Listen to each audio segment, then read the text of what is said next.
ये क्लास 12 की physics class है, जिसमें आप 11th में अगर है तब भी आप जो है इस वीडियो को देख सकते हैं। इससे आप अपने टॉपिक से रिलेटेड जो है तैयारी कर सकते हैं। 11th में जो दूसरा लेसन है एटॉमिक स्ट्रक्चर, वहां पर भी ये आपको देखने को मिलेगा। आइंस्टीन का प्रकाश वैद्युत समीकरण। आइंस्टीन का प्रकाश वैद्युत समीकरण। Einstein photoelectric equation. Einstein photoelectric equation, Einstein का प्रकाश वैद्युत समीकरण, इस पर हम बात करेंगे कि आइंस्टीन का प्रकाश वैद्युत समीकरण। ये एग्जाम में बहुत पूछा जाता है, इसमें 12th की फिजिक्स में भी पूछा गया है कई बार। तो देखिए, इसमें सन 1905 में आइंस्टीन ने प्रकाश वैद्युत प्रभाव की व्याख्या जो है प्लांक के क्वांटम सिद्धांत के आधार पर की। किसके आधार पर किया है? प्लांक के क्वांटम सिद्धांत के आधार पर की है। इस सिद्धांत के अनुसार प्रकाश ऊर्जा के छोटे छोटे बंडलों अथवा पैकेटों के रूप में उत्सर्जित होकर तरंगों के रूप में संचरित होता है। जो प्रकाश चलता है तो प्रकाश में जो ऊर्जा होती है वो छोटे छोटे पैकेटों या बंडलों के रूप में होता है और तरंग के रूप में जो है संचरित होता है, जिन्हें फोटान कहते हैं। उसे हम क्या बोलते हैं? फोटान बोलते हैं। और प्रत्येक फोटान की जो ऊर्जा होती है वो एचबी होती है। क्या होती है? एचबी होती है। जहां वी जो है प्रकाश की आवृत्ति है तथा एच जो है प्लांक्स का सार्वत्रिक नियतांक है। एच प्लांक्स नियतांक है। ठीक। प्रकाश की तीव्रता इन्हीं फोटानों की संख्या पर निर्भर करती है, यानी जितने ज्यादा फोटान होगा उतने ज्यादा तीव्रता वाला प्रकाश होगा। अगर फोटानों की संख्या कम है तो उसकी तीव्रता कम होगी। ठीक। अब देखिए कैसे काम करता है ये। माना कि धातु के पृष्ठ से उत्सर्जित प्रकाश इलेक्ट्रॉन की गतिज ऊर्जा E है।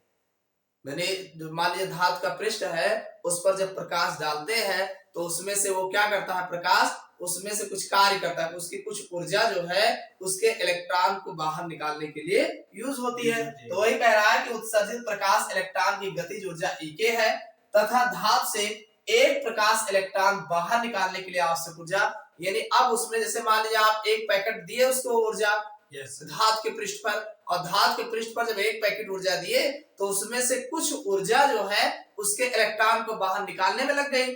तो जो ऊर्जा इलेक्ट्रॉन को बाहर निकालने में लगी उसे W बोले कार्य, और बाकी उसी पे समाप्त हो जाता। तो ये लिखा है इलेक्ट्रॉन को बाहर निकालने के लिए आवश्यक ऊर्जा W है।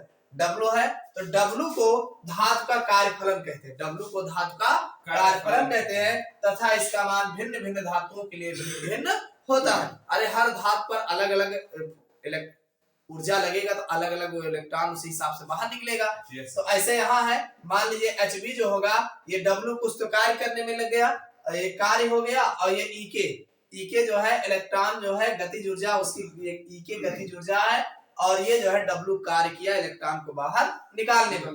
तो Hb बराबर W प्लस Ek। अब Ek बराबर अगर हम देखते हैं तो Hb माइनस W हुआ। क्या हुआ? Hb माइनस W हुआ। अरे इसी Hb में से तो W कार्य किया गया है। तो जहां Hb धातु में इलेक्ट्रॉन द्वारा अवशोषित फोटॉन की ऊर्जा है। भाई धातु का पृष्ठ पर जब आप प्रकाश डाले हो तो Hb अवशोषित किया है। अब कुछ उसमें से लगा दिया जो है इलेक्ट्रॉन को बाहर निकालने में, तो जितना लगाया होगा वही तो काम किया होगा वो, तो वही दिया है अवशोषित फोटॉन की ऊर्जा है। यदि इलेक्ट्रॉन द्वारा अवशोषित फोटॉन की ऊर्जा धातु के कार्यफलन W से कम हो, धातु के कार्यफलन W से कम हो, तब इलेक्ट्रॉन उत्सर्जित नहीं होगा। मान लीजिए जो ऊर्जा उसमें लगनी चाहिए उत्सर्जित करने के लिए, उसको जितनी ऊर्जा चाहिए इलेक्ट्रॉन बाहर निकालने के लिए, अगर W से कम होगा, अरे W भर होगा तब तो इलेक्ट्रॉन बाहर निकलेगा उसमें से, अगर उससे कम होगा तब इलेक्ट्रॉन उत्सर्जन नहीं होगा। तो ये दिया, यदि हुई धातु के लिए प्रकाश की देहली आवृत्ति B0 हो तो ऐसे प्रकाश के फोटॉन की ऊर्जा Hb0 इलेक्ट्रॉन को धातु के पृष्ठ से निकालने में ही व्यय हो जाएगी। इस प्रकार W बराबर Hb0, यानी W की मात्रा क्या हो गई? Hb0। W के इस मान को उपरोक्त समीकरण में रखने पर, यानी ऊपर वाले समीकरण में रखने पर, तो Ek बराबर Hb माइनस Hb0 हो जाएगा। ई के बराबर, अरे इसी में रखोगे एच बी माइनस डब्ल्यू वाले में, तो डब्ल्यू की वैल्यू हो गई एच बी 0, तो जब यहाँ रखेंगे तो ये एच बी 0 हो जाएगा, और फिर ई के बराबर दोनों में एच कॉमन है, एच हो गया, बी माइनस वी 0 हो गया। ठीक, अब आगे, यदि उत्सर्जित प्रकाश इलेक्ट्रॉनों का अधिकतम वेग हो, यानी उत्सर्जित प्रकाश जो है इलेक्ट्रॉनों का अधिकतम वेग हो, तो V मैक्सिमम हो, तब E के बराबर 1/2 mv स्क्वायर मैक्सिमम का ही होगा। आगे दिया है, अब इसी को भाई E के यहाँ पे जो E के लिए हो, इसी E पे E के की वैल्यू रख देते हैं 1/2 mv स्क्वायर वाला, तो 1/2 mv स्क्वायर मैक्सिमम जो होगा H और ब्रैकेट में V माइनस V0। इस समीकरण को आइंस्टीन की प्रकाश वैद्युत समीकरण कहते हैं। तो आइंस्टीन का ये प्रकाश वैद्युत समीकरण कहलाता है।